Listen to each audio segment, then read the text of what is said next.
નમસ્તે વિદ્યાર્થી મિત્રો, ધોરણ 12 વિષય રસાયણ વિજ્ઞાન પ્રકરણ નંબર 14 જૈવિક અણુઓ.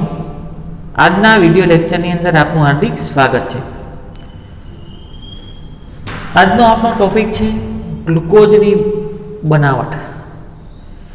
ગ્લુકોઝ ડાયરેક્ટ પણ આપણને મળે છે. પાકા ફળની અંદર ગ્લુકોઝ ડાયરેક્ટ મળે. બીજું છે મધમાંથી મળે અને દ્રાક્ષમાંથી સૌથી વધારે પ્રમાણમાં મળે ગ્લુકોઝ. અને આયુર્વેદ તો એવું કહે છે જો ઉર્જાનો કોઈ તાત્કાલિક સ્ત્રોત હોય ને તો એ મધ છે. ઉર્જાનો કોઈ તાત્કાલિક સ્ત્રોત હોય ને તો એ મધ છે, એટલે કે મધમાં ગ્લુકોઝ જ રહેલું હોય એટલે એમાંથી ડાયરેક્ટ આપણને ઉર્જા મળી રહે.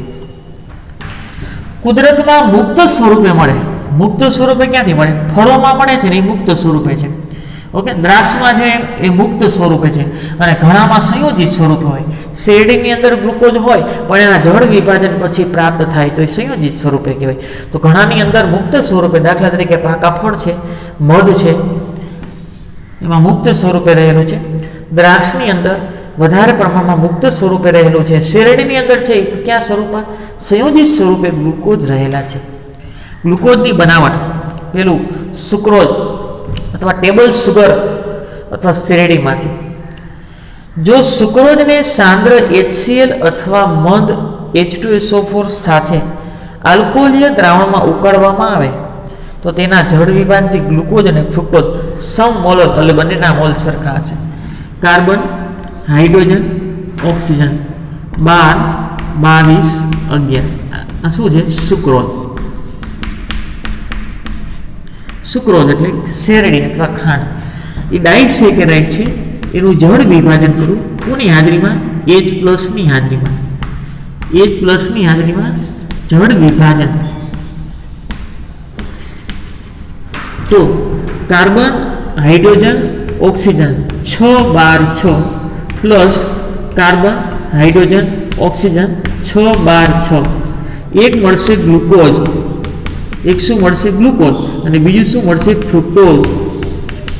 બંનેના મોલ સરખા છે એટલે સમમોલર પ્રમાણ. આ 1 મોલ હોય તો આ પણ કેટલા મોલ મળશે? 1 મોલ. આ શેરડી, એનું જળ વિભાજન કરો. H+ આલ્કોહોલીય એસિડિક H+ ના જળ વિભાજનથી આ ઉદ્દીપક તરીકે મળશે H2SO4 અથવા HCl. તો ગ્લુકોઝ અને ફ્રુક્ટોઝ મળશે. બંનેના મોલ સરખા હોવાને કારણે એને સમમોલર કહેવાય. બંનેના મોલ સરખા હોવાને કારણે એને શું કહેવાય? સમમોલર. હવે ગ્લુકોઝ અને ફ્રુક્ટોઝમાં શું ફેર હોય આગળ આપણે જોશું. આની અંદર આલ્કોહોલ હોય, આની અંદર આલ્કોહોલ હોય, આની અંદર આલ્ડિહાઇડ ક્રિયાશીલ સમૂહ હોય, આની અંદર કીટોન હોય. તો ક્રિયાશીલ સમૂહ જુદા હોવાને કારણે એને એકબીજાના સમઘટકો તરીકે ઓળખવામાં આવે. ક્રિયાશીલ સમૂહ સમઘટક, બંનેના અણુસૂત્ર સરખા છે તો ક્રિયાશીલ સમૂહ જુદા હોવાને કારણે ક્રિયાશીલ સમૂહ સમઘટક કહેવાય. આગળ સ્ટાર્ચમાંથી. સ્ટાર્ચનું સૂત્ર શું થાય? સ્ટાર્ચ એ પોલિસેકેરાઇડ છે. Carbon, hydrogen, oxygen. અહીંયા ડાયસેકેરાઇડ 12, 22, 11 અને મોનોસેકેરાઇડ 6, 12, 6. અહીંયા કાર્બન 6, હાઇડ્રોજન 10 અને ઓક્સિજન 5. આ પોલિસેકેરાઇડ છે તો આવા ઘણા બધા અણુ હોય. પોલિસેકેરાઇડ છે તેવા ઘણા બધા અણુ હોય. આ કોનો અણુ છે? સ્ટાર્ચ. સ્ટાર્ચનું સૂત્ર આ છે અથવા સેલ્યુલોઝ. સ્ટાર્ચનું સૂત્ર એ જ છે અને સેલ્યુલોઝનું સૂત્ર એ છે. સેલ્યુલોઝ પણ પોલિસેકેરાઇડ છે તો આવા ઘણા બધા અણુ હોય. તો ઘણા બધા પાણીના અણુ જો જોડાય, H+ ની હાજરીમાં જળ વિભાજન, H+ જળ વિભાજન. તાપમાન કેટલું છે? 393 કેલ્વિન તાપમાન અને 2 થી 3 એટમોસ્ફિયર દબાણ, એટલે કે વાતાવરણ દબાણ. સ્ટાર્ચ અથવા સેલ્યુલોઝનું જળ વિભાજન H+ ની હાજરીમાં 393 કેલ્વિન તાપમાને અને 2 થી 3 વાતાવરણ દબાણે પ્રક્રિયા કરવામાં આવે તો આનું જળ વિભાજન થઈને અનેક મોનોસેકેરાઇડ મળે તો આને પોલિસેકેરાઇડ તરીકે ઓળખવામાં આવે. કાર્બન, હાઇડ્રોજન અને oxygen. Carbon, hydrogen, oxygen. Carbon 6, hydrogen 10 હતા અને 2 આમાં ઉમેરાના એટલે 12 થયા. ઓક્સિજન 5 હતા અને 1 ઉમેરાનો એટલે 6. Carbon, hydrogen, oxygen 6, 12, 6. અને નજીક લખું 6 બાર 6 એટલે શું નામ થાય? ગ્લુકોઝ. ગ્લુકોઝના કેટલા n અણુ? કારણ કે પોલિસેકેરાઇડ છે તો જે કાર્બોહાઈડ્રેટના જળ વિભાજનથી અનેક મોનોસેકેરાઇડ મળતા હોય તો એને પોલિસેકેરાઇડ કહેવાય. તો આ સ્ટાર્ચના જળ વિભાજનથી અનેક ગ્લુકોઝ એકમો પ્રાપ્ત થાય. એમપી પ્રશ્ન છે, ખાસ ધ્યાન આપજો. ગ્લુકોઝનું બંધારણ. ગ્લુકોઝમાં આલ્ડીહાઇડ ક્રિયાશીલ સમૂહ છે અને 6 કાર્બન છે. હવે 6 કાર્બન હોય ને તો સામાન્ય સ્વરૂપ આવું લખાય હેક્ઝોસ. પણ આલ્ડીહાઇડ સમૂહ હોવાને કારણે આલ્ડો હેક્ઝોસ તરીકે ઓળખવામાં આવે અને એને ડેક્સ્ટ્રોઝ શર્કરા તરીકે, એટલે કે એના જલીય દ્રાવણ છે એનું જમણી બાજુ કોણાવર્તન કરતો હોવાને કારણે ડેક્સ્ટ્રોઝ શર્કરા તરીકે ઓળખવામાં આવે. ગ્લુકોઝનું જલીય દ્રાવણ પોલારીમીટરની અંદર ધ્રુવીકૃત પ્રકાશના તળનું જમણી બાજુ કોણાવર્તન કરતું હોવાને કારણે એને ડેક્સ્ટ્રોઝ તરીકે ઓળખવામાં આવે. આલ્ડીહાઇડ અને 6 કાર્બન હોવાને કારણે આલ્ડો હેક્ઝોસ અને એના જલીય દ્રાવણનું પરિભ્રમણ જમણી બાજુ થતું હોવાને કારણે એને ડેક્સ્ટ્રોઝ તરીકે ઓળખવામાં આવે. હવે મોનોમર છે. ગ્લુકોઝ એ મોનોમર છે. કોનો? સ્ટાર્ચમાં અસંખ્ય ગ્લુકોઝ એકમો હોય, સેલ્યુલોઝની અંદર અસંખ્ય ગ્લુકોઝ એકમો હોય અને ગ્લાયકોઝન તો આ પોલિસેકેરાઇડ છે એના મોનોમર તરીકે વપરાયેલો હોય. તો સ્ટાર્ચનું જળ વિભાજન કરો ને તો ગ્લુકોઝ મળે, સેલ્યુલોઝના જળ વિભાજનથી ગ્લુકોઝ અને ગ્લાયકોજનના જળ વિભાજનથી ગ્લુકોઝ. તો એનો અર્થ એવો કે સ્ટાર્ચમાં સાદામાં સાદો અણુ છે એ ગ્લુકોઝ છે અને સાદામાં સાદા અણુને શું કહેવાય? મોનોમર. સાદામાં સાદા અણુને શું કહેવાય? મોનોમર. ગ્લુકોઝનું સૂત્ર છે CHO, CHOH 4 ટાઈમ અને CH2OH. આગળ હવે પ્રાયોગિક પુરાવાને આધારે નક્કી થયું કે ગ્લુકોઝનું આણ્વીય, પહેલાં એના બંધારણનો કોઈ ખ્યાલ તો નહીં, પ્રાયોગિક પુરાવાને આધારે નક્કી થયું કે તેનું આણ્વીય સૂત્ર C6H12O6 પ્રાપ્ત થયું. તેનું આણ્વીય સૂત્ર પ્રાયોગિક પુરાવાને આધારે પ્રાપ્ત થયું C6H12O6 પ્રાપ્ત થયું. હવે એની અંદર કયો ક્રિયાશીલ સમૂહ છે ખ્યાલ નથી. હવે તમને એવું પૂછે, ગ્લુકોઝમાં 6 કાર્બન સરળ શૃંખલામાં ગોઠવાયેલા છે એની ખાતરી આપતી પ્રક્રિયા. હવે તમે HI સાથે પ્રક્રિયા કરો ને, HI સાથે એટલે આલ્ડીહાઇડ સમૂહ હોય ને એનું હાઇડ્રોકાર્બનમાં રૂપાંતર થાય.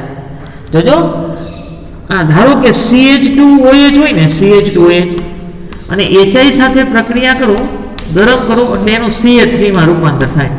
પછી CHO હોય ને, HI સાથે પ્રક્રિયા કરું તો એનું CH3માં રૂપાંતર થાય. પછી COOH હોય તો એનું પણ CH3માં રૂપાંતર થાય.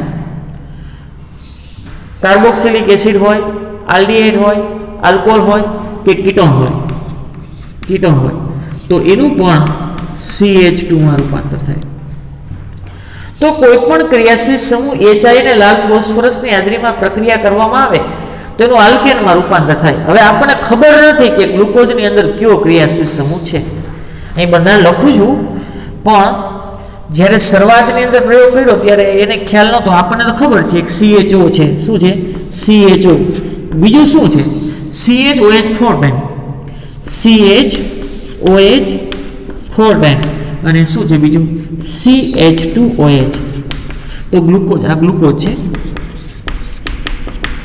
શરૂઆતમાં જ્યારે પ્રયોગ કરતા હોય ત્યારે આ બંધારણનો ક્યાંય ખ્યાલ નથી, એટલે અહીંયા અણુસૂત્ર જ હોય, એને ખ્યાલ અણુસૂત્રનો જ ખ્યાલ હોય.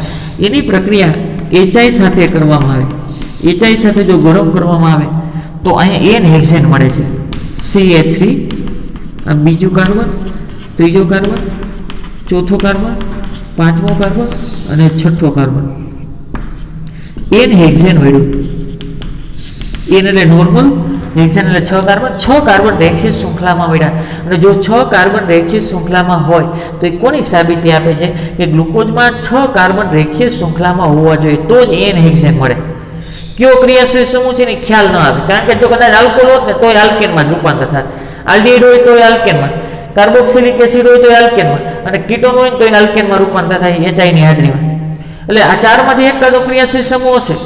પણ એટલી ખાતરી થઈ, ધારો કે 2 મિથાઇલ પેન્ટેન મળ્યું હોત તો 5 કાર્બન રેખીય શૃંખલામાં હોવા જોઈએ. અગાઉ આપણને ખબર છે 6 કાર્બન છે અને N હેક્ઝેન મળ્યું તો એનો અર્થ એવો કે ગ્લુકોઝમાં 6 કાર્બન રેખીય શૃંખલામાં ગોઠવાયેલા હોવા જોઈએ. 6 કાર્બન ક્યાં ગોઠવાયેલા હોવા જોઈએ? રેખીય શૃંખલામાં ગોઠવાયેલા હોવા જોઈએ. એની સાબિતી આપતી પ્રક્રિયા તો ગ્લુકોઝની કોની સાથે પ્રક્રિયા કરવાની છે? HI સાથે. ગ્લુકોઝની HI સાથે પ્રક્રિયા કરો એન હેક્ઝેન મળે છે. એન હેક્ઝેનનો અર્થ કે ગ્લુકોઝમાં 6 કાર્બન રેખીય શૃંખલામાં ગોઠવાયેલા હોવા જોઈએ. જો ગ્લુકોઝની HI સાથે લાંબા સમય સુધી ગરમ કરતા 5 OH સમૂહનું અને 5 OH સમૂહ 1 4 આ અને એક આ 5 OH સમૂહનું આલ્કેનમાં રૂપાંતર થાય છે અને એક આલ્ડીહાઇડ CHO સમૂહનું પણ આલ્કેનમાં રૂપાંતર થાય છે. એટલે કે એ સમૂહનું હાઇડ્રોજન વડે વિસ્થાપન થાય છે. એ સમૂહનું હાઇડ્રોજન વડે શું થાય છે? વિસ્થાપન. અહીંથી OH દૂર થાય, અહીં હાઇડ્રોજન વહી આવે, અહીંથી ઓક્સિજન દૂર થાય, હાઇડ્રોજન આવે. હાઇડ્રોજન વડે રિડક્શન થાય છે અને એન હેક્ઝેન બને છે. તો એના ઉપરથી શું કહી શકાય? જે દર્શાવે છે કે ગ્લુકોઝ અણુમાં 6 કાર્બન પરમાણુ સરળ એટલે કે રેખીય શૃંખલામાં ગોઠવાયેલા હોવા જોઈએ. કઈ રીતે? આ રીતે કાર્બન કાર્બન 6. જે ગ્લુકોઝમાં 6 કાર્બન રેખીય શૃંખલામાં ગોઠવાયેલા છે એની સાબિતી આપતી પ્રક્રિયા. આગળ ત્રીજી સાબિતી છે એક કાર્બોનિલ સમૂહ CO ની હાજરી. ગ્લુકોઝમાં કાર્બોનિલ સમૂહની હાજરી છે એ પારખવા માટે એની હાઇડ્રોક્સિલ એમાઇન સાથે પ્રક્રિયા કરવામાં આવે તો ઓક્ઝાઇમ આપે અને HCN સાથે પ્રક્રિયા કરવામાં આવે તો સાયનોહાઇડ્રિન નિપજ આપે છે. હવે આ બે કસોટી વિશિષ્ટ કસોટીઓ છે કોની? કાર્બોનિલ સમૂહની. જો આલ્ડીહાઇડ અને કીટોન હાઇડ્રોક્સિલ એમાઇન સાથે ઓક્ઝાઇમ આપે છે અને હાઇડ્રોજન સાયનાઇડ સાથે સાયનોહાઇડ્રિન નિપજ આપે. કોણ? આલ્ડીહાઇડ અને કીટોન એટલે કે કાર્બોનિલ સમૂહ. કાર્બોનિલ સમૂહ માટેની આ વિશિષ્ટ કસોટીઓ છે હાઇડ્રોક્સિલ એમાઇન અને હાઇડ્રોજન સાયનાઇડ સાથેની પ્રક્રિયા. જે ગ્લુકોઝ આપે છે તો ગ્લુકોઝમાં પણ આવો કાર્બોનિલ સમૂહ હોવો જોઈએ. ફરીથી આ હાઇડ્રોક્સિલ એમાઇન એક કાર્બોનિલ સમૂહ સાથે પ્રક્રિયા આપી અને ઓક્ઝાઇમ આપે છે. એ રીતે હાઇડ્રોજન સાયનાઇડ સાથે પ્રક્રિયા આપી સાયનોહાઇડ્રિન આપે છે. જે કાર્બોનિલ સમૂહ એટલે કે આલ્ડીહાઇડ અને કીટોનની વિશિષ્ટ કસોટીઓ છે. આલ્ડીહાઇડ છે કે કીટોન નો ખ્યાલ આવે તો કાર્બોનિલ કમ્પાઉન્ડ છે, સંયોજન છે એનો ખ્યાલ આવે. જે ગ્લુકોઝ આપે છે તો ગ્લુકોઝમાં પણ એવો સમૂહ હોવો જોઈએ. તો એની પ્રક્રિયા કરી ગ્લુકોઝ C11O આ H CHOH 4 ટાઈમ અને CH2OH આનું નામ શું થશે? ગ્લુકોઝ. પેલું સ્ટેપ છે યોગશીલ પ્રક્રિયા.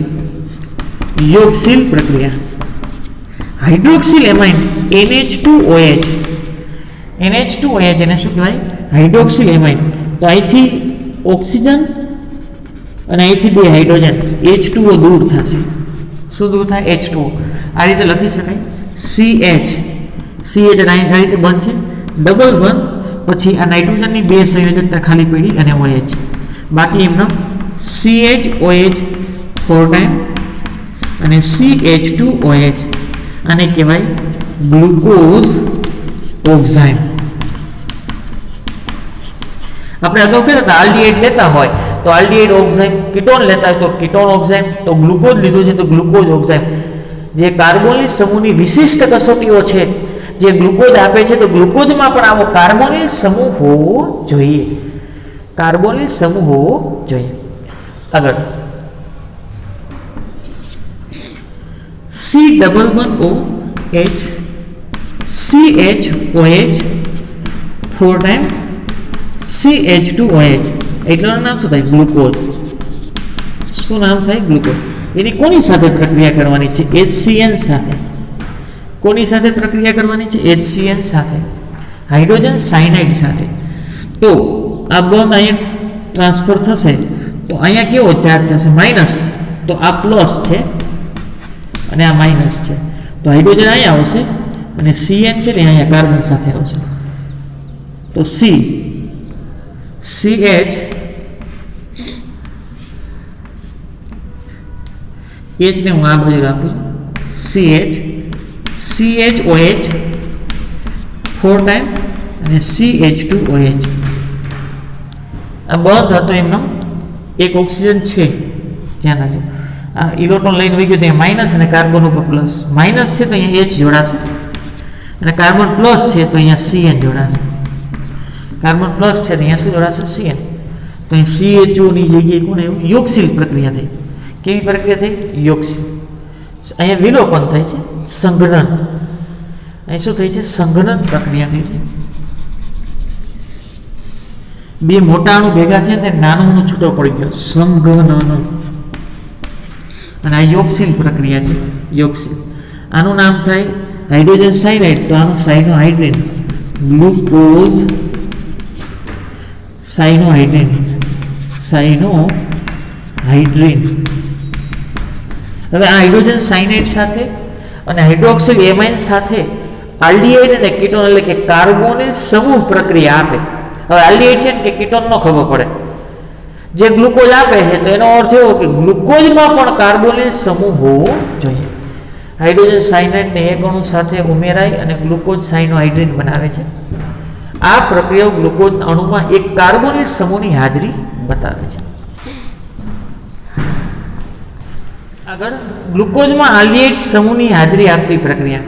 ગ્લુકોઝની બ્રોમિન જળ સાથે પ્રક્રિયા કરવામાં આવે ને તો એ બ્રોમિન જળ છે એ ઓક્સિડેશન કરતા છે, મંદ ઓક્સિડેશન કરતા. તો પ્રક્રિયા કરી અને 6 કાર્બન ધરાવતો કાર્બોક્સિલિક એસિડ મળે છે.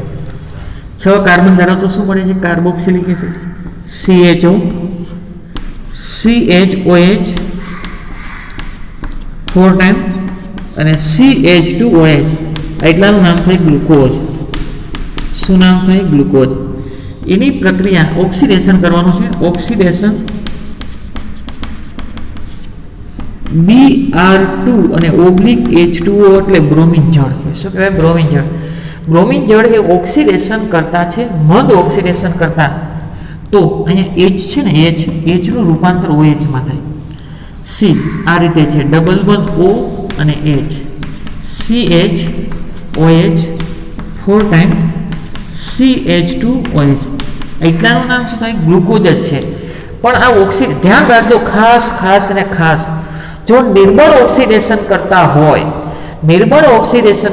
હોય તો આલ્કોહોલનું ઓક્સિડેશન થતું નથી. તો અહીંયા આલ્કોહોલ છે, ઓક્સિડેશન થતું નથી, તે સમૂહ એમને રહેશે. જો નિર્બળ ઓક્સિડેશન કરતા હોય તો કીટોનનું પણ ઓક્સિડેશન થતું નથી, અહીં ઓક્સિડેશન થાય છે એટલે કીટોન સમૂહ ગેરહાજર છે. અને મંદ ઓક્સિડેશન કરતા હોય તો આલ્ડીહાઇડનું ઓક્સિડેશન થાય અને કાર્બોક્સિલિક એસિડ બને. મંદ ઓક્સિડેશન પ્રબળ હોય તો આલ્કોહોલનું થશે. ધ્યાન રાખજો, પ્રબળ હોય તો આલ્કોહોલનું થશે. અહીંયા આલ્કોહોલનું ન થયું એટલે એની સાબિતી આપણને મળતી નથી. પણ અહીંયા મંદ ઓક્સિડેશન કરતાની હાજરીમાં આલ્ડીહાઇડમાં Hનું રૂપાંતર OHમાં થાય છે. Hનું રૂપાંતર શેમાં થાય? OHમાં. અને કાર્બોક્સિલિક એસિડ મળ્યો. શું મળ્યો? Carboxylic acid. તો એનો અર્થ એવો, મંદ ઓક્સિડેશન કરતાની મદદથી જો ઓક્સિડેશન થતું હોય ને તો આલ્ડીહાઇડ સમૂહ હાજર હોવો જોઈએ. શું હોવો જોઈએ? આલ્ડીહાઇડ. તો ઘણા કે સાહેબ તો કાર્બોક્સિલિક એસિડ હોય એનાથી નહીં કાર્બોક્સિલિક એસિડ મળે. પણ જો તમે પ્રબળ વાઇપ્રો હોત તો પ્રબળની મદદથી આલ્ડીહાઇડનું તો કાર્બોક્સિલિક એસિડમાં રૂપાંતર થાય જ અને આલ્કોહોલનું પણ થાય. જો પ્રબળ વાઇપ્રો હોત ને તો અહીંયા પણ કાર્બોક્સિલિક એસિડ મળત ને અહીંયા કાર્બોક્સિલિક એસિડ મળત, તો ખ્યાલ ન આવત કે બંને છેડે આલ્ડીહાઇડ છે, બંને છેડે આલ્કોહોલ છે, કે એક છેડે આલ્ડીહાઇડ અને એક છેડે કાર્બોક્સિલિક એસિડ છે. તો નિર્બળ વાઇપ્રો તો એક છેડો એમાં પેક રહ્યો. જો નિર્બળ ઓક્સિડેશન કરતા વાઇપ્રો તો એક છેડો પેક રહ્યો અને એક છેડે જ કાર્બોક્સિલિક એસિડ આવ્યું. તો એનો અર્થ એવો કે જો બંને છેડે આલ્કોહોલ હોત તો નિર્બળ ઓક્સિડેશન કરતાની મદદથી ઓક્સિડેશન ન થાત અને કાર્બોક્સિલિક એસિડ ન મળત. પણ એક જગ્યાએ કાર્બોક્સિલિક એસિડ મળ્યો એનો અર્થ એવો કે આલ્ડીહાઇડ હોવો જોઈએ, કારણ કે આલ્ડીહાઇડનું નિર્બળ ઓક્સિડેશન કરતાની મદદથી ઓક્સિડેશન થઈને કાર્બોક્સિલિક મળે, જે કાર્બોક્સિલિક એસિડની આલ્ડીહાઇડ સમૂહની હાજરી બતાવે છે. આનું નામ થાય ગ્લુકોનિક એસિડ. શું મળે છે? ગ્લુકોનિક એસિડ. ગ્લુકોઝની બ્રોમિન જળ Br2H2O જેવા મંદ ઓક્સિડેશન કરતા સાથે પ્રક્રિયા કરતા 6 કાર્બન પરમાણુઓ કાર્બોક્સિલિક એસિડ મળે છે. એનું નામ શું છે? ગ્લુકોનિક એસિડ. આમાં થાય છે શું? CHO સમૂહનું COOH માં રૂપાંતર થાય છે. માટે CHO સમૂહની હાજરી બતાવે છે. એક CHO સમૂહની હાજરી બતાવે છે. આગળ ગ્લુકોઝની અંદર 5 OH સમૂહની હાજરી આપતી પ્રક્રિયા. ગ્લુકોઝની એસિડિક એનાઇડ્રેટ સાથેની એસિડિરેશન પ્રક્રિયા. ગ્લુકોઝ CHO CHOH 4 ટાઈમ અને CH2OH ગ્લુકોઝ. કઈ પ્રક્રિયા કરવી છે? એસિટિલેશન.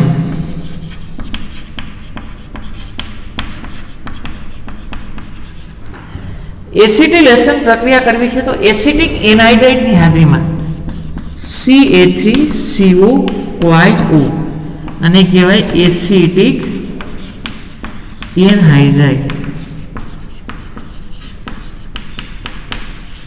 એસિટિક એનહાઇડ્રાઇડ 5 મોલ લો. કેટલા મોલ? 5 મોલ. તો થશે એવું, આ એસિટિક એસિડ છે CA3 C11O, આ O પાછો રિપીટ એવું O અને આ CA3 CO પછી ઓક્સિજન પાછો CO અને CA3. ઓકે, અહીંથી બંધ તૂટશે તો આ ઇલેક્ટ્રોન લઈને વહી જાય, તો આ માઇનસ ચાર્જ અને આ કાર્બન ઉપર પ્લસ ચાર્જ. ઓકે, હાઇડ્રોજન છૂટો પડે ને, હાઇડ્રોજન એ અહીંયા જોડાય, આ 4 હાઇડ્રોજન છૂટા પડશે તો અહીંયા જોડાય, તો 5 મોલ એસિટિક એસિડ છૂટું પડે. 5 મોલ શું પડશે? CA3COOH. હવે બીજું શું? COCH3. શું વધ્યું? COCH3. કાંઈ આવું છે CHO CH આ O CH2 આ O. અહીંથી હાઇડ્રોજન દૂર થયો છે ને, આ COCH3 જોડ દો, C11O CA3 C11O CA3. આ કેટલી વખત છે? 4 વખત, અને એક આ 5. તો આને કહેવાય glucose penta acetate. Glucose penta acetate એટલાને એસિટેટ કહેવાય. હવે એટલા શું કહેવાય? એસિટેટ. એટલાને ગ્લુકોઝ, તો શું નામ થાય? Glucose penta acetate. જો તમને ટેટ્રા એસિટેટ મળ્યો હોત તો 4 OH સમૂહની હાજરી બતાવત, પણ પેન્ટા એસિટેટ મળ્યો તો એનો અર્થ એવો કે 5 OH સમૂહ હોવા જોઈએ. કેટલા? 5. જો ટેટ્રા એસિટેટ મળ્યો હોત તો 4 OH સમૂહ હોવો જોઈએ, પરંતુ પેન્ટા એસિટેટ મળ્યો તો એનો અર્થ એવો કે 5 OH સમૂહની હાજરી બતાવે છે. કેની હાજરી બતાવે છે? 5 OH સમૂહની શું બતાવે છે? હાજરી. હવે આગળ તો પ્રશ્ન એ છે કે 5 OH સમૂહ કયા કાર્બન સાથે હશે? 5 OH સમૂહ કયા કાર્બન સાથે હશે? કાર્બન 6 છે, 1 2 3 4 5 અને 6. ઓકે, 6 કાર્બન છે, 6 એ 6 રેખીયમાં છે. એક છેડે આલ્ડિહાઇડ સમૂહ છે, એ આપણે જોઈ ગયા કઈ બ્રોમિન જળની મદદથી COOH માં રૂપાંતર થતું હતું, તો એ આલ્ડિહાઇડની હાજરી બતાવે છે. હવે 5 OH છે, તો પ્રશ્ન એ થાય કે કદાચ 2 OH અહીંયા હોય તો, જો 2 OH એક જ કાર્બન સાથે હોય ને તો એ પેન્ટા એસિટેટ ન જ મળે. ધ્યાન રાખો, 5 OH છે એની સાબિતી થઈ ગઈ, તો ઘણાને એમ થાય કે 5 તો તોય થઈ જાય. જો થઈ ગયા 5, ચેક કરો, 5 થઈ ગયા, 1 2 3 4 ને 5. પણ 5 OH જુદા જુદા કાર્બન સાથે હશે. શું કામ? જો એક જ કાર્બન સાથે 2 OH સમૂહ હોય તો એને ડાયોલ કહેવાય. આને ઓલ અને આને ઓલ એટલે ડાયોલ. જો ડાયોલ હોય તો તેવું બંધારણ અસ્થાયી હોય. સેજ ગરમ કરો ને તો એ પાણીનું અણુ ગુમાવે. શું ગુમાવે? પાણીનું અણુ. અહીંથી OH અને અહીંથી H. સેજ ગરમ કરો તો પાણીનું અણુ ગુમાવે, તો 3 જ OH વધે, તો એ ટ્રાય એસિટેટ સમૂહ મળવો જોઈએ. પરંતુ પેન્ટા એસિટેટ સમૂહ મળ્યો તો એનો અર્થ એવો કે ગ્લુકોઝ સ્થાયી છે, પાણીનો અણુ ગુમાવતો નથી, અને પાણીનો અણુ ત્યારે જ ન ગુમાવે કે એ દરેક OH જુદા જુદા કાર્બન સાથે જોડાયેલા હોવા જોઈએ. કયા કાર્બન સાથે? જુદા જુદા કાર્બન સાથે જોડાયેલા હોવા જોઈએ. જો આ પ્રક્રિયામાં 5 OH સમૂહની હાજરી ચોક્કસ નિશ્ચિત કરે છે. પરંતુ ગ્લુકોઝ સ્થાયી સંયોજન છે એની સાબિતી શું? 5 એસિટાઇલ સમૂહ મળ્યા. જો એક જ કાર્બન સાથે 2 OH સમૂહ હોય તો તેવું બંધારણ અસ્થાયી હોય, પાણીનો અણુ ગુમાવે, તો 5 એસિટાઇલ સમૂહ ન મળે.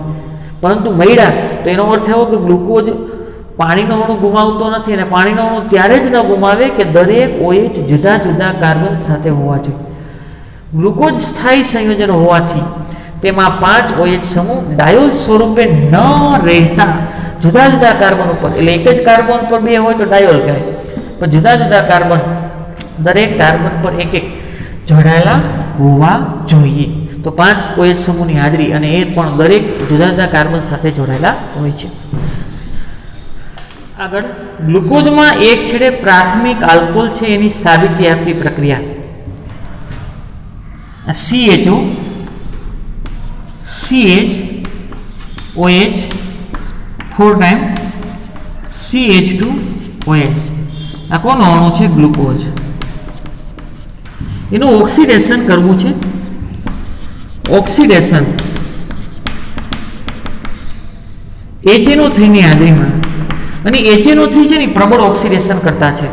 HNO3 જે પ્રબળ ઓક્સિડેશન કરતા છે તો આલ્ડીહાઇડનું ઓક્સિડેશન કરી નાખશે અને પ્રાથમિક આલ્કોહોલનું ઓક્સિડેશન કરી નાખશે. આલ્ડીહાઇડનું ઓક્સિડેશન કરી CHO નું રૂપાંતર COOH માં કરે, CHOH 4 ટાઈમ, અને પ્રાથમિક આલ્કોહોલમાં અહીંયા CH2 છે ને એમાં 2 હાઇડ્રોજન દૂર થાય, 2 હાઇડ્રોજન દૂર થશે અને એનું રૂપાંતર CO માં થાય, C ડબલ બંધ O, CO, અને આ OH તો હતો, અને કહેવાય સેકેરિક એસિડ, ડાયકાર્બોક્સિલિક એસિડ. તો આમાં હવે જો એક છેડો તો CHO નું રૂપાંતર COOH માં થવાનું છે, એક છેડે તો COOH મળવાનો જ છે, ખ્યાલ હતો અગાઉથી. કઈ પ્રક્રિયા દ્વારા? બ્રોમિન જળની મદદથી. કારણ કે બ્રોમિન જળ નિર્બળ ઓક્સિડેશન કરતા છે. જો COOH મળ્યો તો અહીં એક છેડે આલ્ડીહાઇડ હોવો જોઈએ. જ્યાં જ આવું મળ્યું હોત તો એનો અર્થ એવો કે બે છેડે CHO હોવો જોઈએ. પણ પ્રબળ ઓક્સિડેશન કરતાની હાજરીમાં હું પ્રક્રિયા કરું એટલે આલ્ડીહાઇડનું તો ઓક્સિડેશન થવાનું જ છે જ, પણ અહીંયા COOH મળ્યો તો પ્રબળ ઓક્સિડેશન કરતા તો પ્રાથમિક આલ્કોહોલ છે, જો પ્રબળ ઓક્સિડેશન કરતા હોય તો કાર્બોક્સિલિક એસિડમાં રૂપાંતર કરે. પ્રબળ ઓક્સિડેશન, આ એક છેડો તો COOH બનવાનો જ છે, ખ્યાલ છે, કારણ કે નિર્બળની મદદથી બન્યો તો આલ્ડીહાઇડ છે જ, તો પ્રબળની મદદથી આલ્ડીહાઇડનું COOHમાં રૂપાંતર થાય જ. પણ બીજા છેડે COOH મળ્યો તો એનો અર્થ એવો કે અહીંયા પ્રાથમિક આલ્કોહોલ હોવો જોઈએ. જો દ્વિતીયક આલ્કોહોલ હોય તો કીટોન મળે, એ કીટોન નથી મળ્યો તો પ્રાથમિક આલ્કોહોલ છે. એક છેડે પ્રાથમિક આલ્કોહોલ હોવો જોઈએ, એક છેડે શું હોવું જોઈએ? પ્રાથમિક આલ્કોહોલ હોવો જોઈએ, જેથી કરીને પ્રાથમિક આલ્કોહોલનું પ્રબળ ઓક્સિડેશન કરતાની હાજરીમાં ઓક્સિડેશન થઈને શું મળે? Carboxylic acid. જો બંને છેડે કાર્બોક્સિલિક એસિડ હોય તો એને ડાયકાર્બોક્સિલિક એસિડ, નામ શું થાય? સેકેરિક એસિડ. અથવા એવું કીધું કે ગ્લુકોઝ અને ગ્લુકોનિક એસિડ. ગ્લુકોનિક એસિડ તો ગ્લુકોનિક એસિડ આને કહેવાય COOH, CHOH 4 ટાઈમ CH2OH. તો ગ્લુકોનિક એસિડ તો કઈ રીતે બન્યો? તો એક છેડે CHO છે ને બ્રોમિન જળની હાજરીની પ્રક્રિયા કરો એટલે CHO નું રૂપાંતર COOH માં થાય, એટલે એક છેડે આલ્ડીહાઇડ છે એની ખાતરી મળી ગઈ. પરંતુ પાછું ઓક્સિડેશન HNO3 ની હાજરીમાં તમે કરો તો બીજા છેડે COOH મળે છે. તો એનો અર્થ એવો કે આ એવો સમૂહ છે કે જે પ્રાથમિક આલ્કોહોલનું ઓક્સિડેશન કરતો હોવું જોઈએ.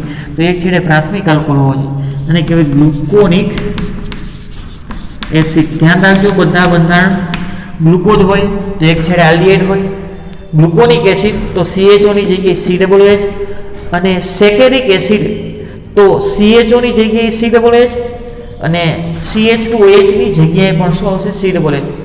જે ગ્લુકોઝ અણુમાં એક છેડે પ્રાથમિક આલ્કોહોલ હોય એની ખાતરી આપતી પ્રક્રિયા છે. આ 6 પુરાવાના આધારે ફિશરે 5 OH સમૂહના જુદા જુદા સ્થાનોને આધારે ગ્લુકોઝનું બંધારણ, અવકાશીય બંધારણ એટલે કે પરમાણુ અને સમૂહની ત્રિપરિમાણીય ગોઠવણીને આધારે ફિશરે સૌ પ્રથમ ગ્લુકોઝનું અવકાશીય બંધારણ રજૂ કર્યું. એને આવું ગ્લુકોઝનું બંધારણ કર્યું. એક છેડે CHO છે અને બાકીના 5 કાર્બન, 6 કાર્બન રેખીય શૃંખલામાં ગોઠવાયેલા છે. આ બીજો, ત્રીજો, ચોથો, આ પાંચમો અને છઠ્ઠો. એક છેડે શું છે? CHO છે, બીજા છેડે શું છે? CH2OH, અને વચ્ચે શું છે? CHOH. અને જમણી બાજુ OH, ડાબી બાજુ H. ત્રીજા નંબરના કાર્બનનું ધ્યાન રાખવું, ત્રીજા નંબરના કાર્બન ઉપર ડાબી બાજુ OH અને જમણી બાજુ H. પાછી રેગ્યુલર, જમણી બાજુ OH, ડાબી બાજુ H, જમણી બાજુ OH અને ડાબી બાજુ H. આ કોનું બંધારણ થયું? ગ્લુકોઝ. ગ્લુકોઝનું અવકાશીય બંધારણ છે. આ તમને ગ્લુકોઝનું અવકાશીય બંધારણ ખ્યાલ હોવો જોઈએ. ત્રીજા નંબરના કાર્બન ઉપર OH કઈ બાજુ છે? ડાબી બાજુ. હવે મારે ગ્લુકોનિક એસિડનું બંધારણ જોતું છે તો અહીં CHO ની જગ્યાએ શું આવે? COOH. C. જમણી બાજુના સ્થાન પહેલા લખો OH, H. ત્રીજો કાર્બન આવ્યો તો શું આવશે? HOH. ચોથો કાર્બન રેગ્યુલર OH, H. પાંચમો કાર્બન જમણી બાજુ OH, H. અને છઠ્ઠો કાર્બન CH2OH. આ કોનું બંધારણ થયું? ગ્લુકોનિક એસિડ. અવકાશીય બંધારણ કોને કહેવાય? પરમાણુ અને સમૂહને અવકાશીય ગોઠવણીને અણુના અવકાશીય બંધારણ તરીકે ઓળખવામાં આવે. OH સમૂહના જુદા જુદા સ્થાન ત્રીજા નંબરના કાર્બન ઉપર OH ડાબી બાજુ. પછી સેકેરિક એસિડ હોય તો 6 કાર્બન લખવું. આ 1, આ 2, આ 3, આ 4, આ 5, આ 6 પેડો અને છેલ્લા કાર્બન ઉપર H. પછી 4 OH હશે. એમાં બીજો રેગ્યુલર છે. ત્રીજા નંબરના કાર્બન ઉપર OH ડાબી બાજુ. ત્રીજા નંબરના કાર્બન ઉપર OH ક્યાં આવશે? ડાબી બાજુ. બાકી રેગ્યુલર જમણી બાજુ OH, ડાબી બાજુ H, જમણી બાજુ OH, ડાબી બાજુ H.